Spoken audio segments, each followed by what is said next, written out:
Hi, Mr. Ellison again, and welcome out to another episode of Mr. Ellison's Math Minute.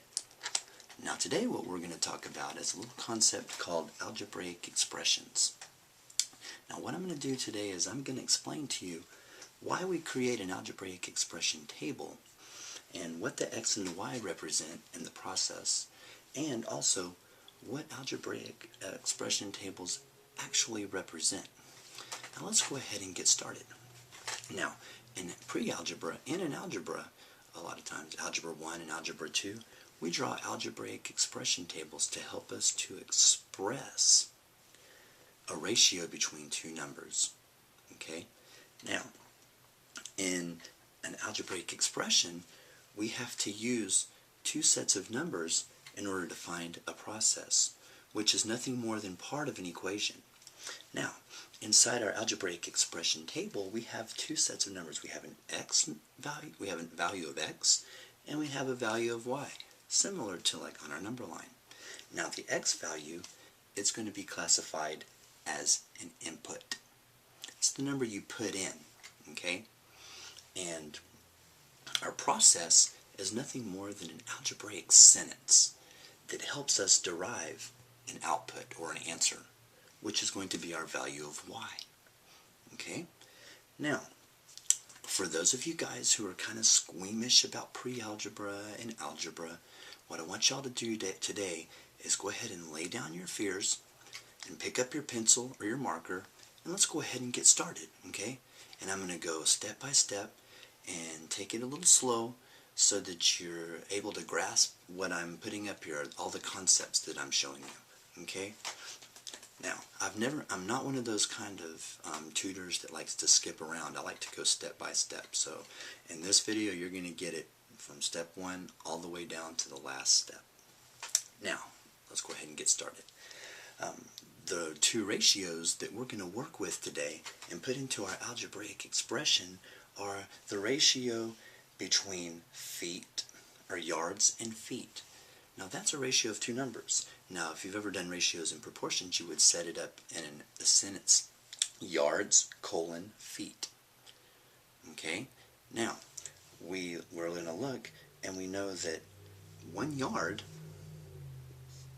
is going to make 3 feet. Okay? So our input is going to be 1 yard and our output is going to be 3 feet. And, okay, then we know that 2 yards is going to give us 6 feet. And we also know that 3 yards is going to give us 9 feet. Okay? Now, we have the two numbers, our input and our output. And these numbers are going to help us to find the algebraic expression in order to find the output in the first place. Okay? And we're going to test it to make sure it's right. Now, there are two rules that we need to remember in putting together an algebraic expression.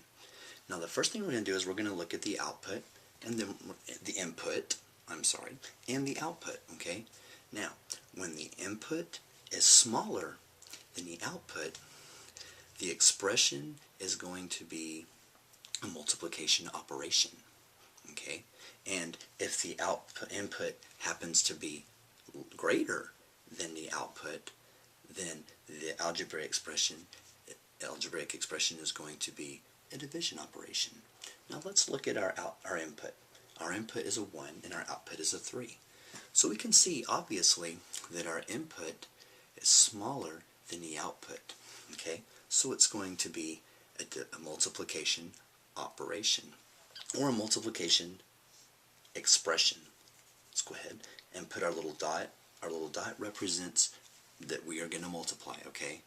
Now, inside the process, what we do is we put the variable for the input inside there. So it's going to always be an x, okay?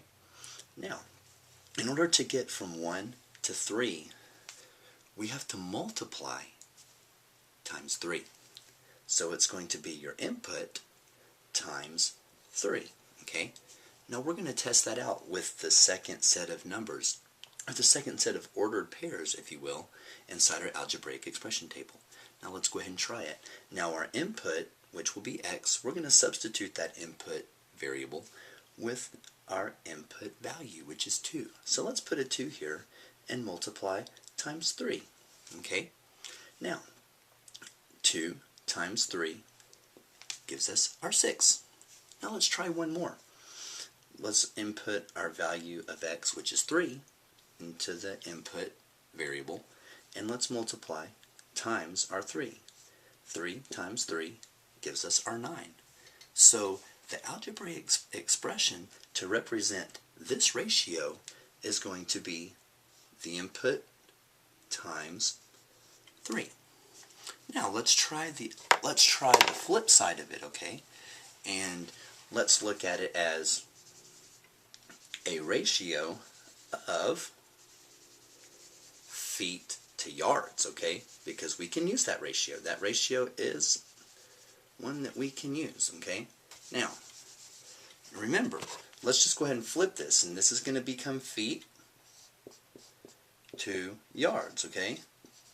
Now, we've already know that 3 feet make a yard, okay?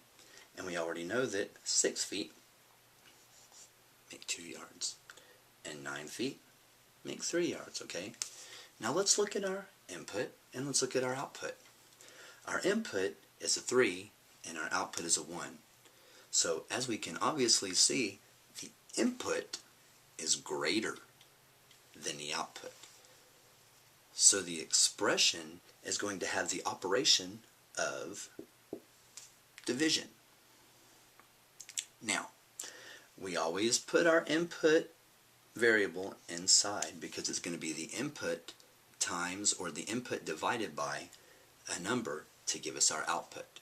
Okay, so our input is going to be divided by some number here. Okay, now and we have to find that. Now, to go from 3 to 1, what number do we have to divide by? We have to divide by 3. Now, so our process expression is going to be x divided by 3. Now let's try it out, okay? Now let's try inputting our 6 for our input value, and 6 divided by 3. 6 divided by 3 is going to give us 2. Now let's try our next set of ratio numbers, 9 feet to 3 yards. Let's input our 9 feet as an input value for x and divide by 3, and it will give us our 3 yards that we're looking for. Okay, so we have just proven that the ratio of yards to feet and feet to yards can be done by using an algebraic expression table.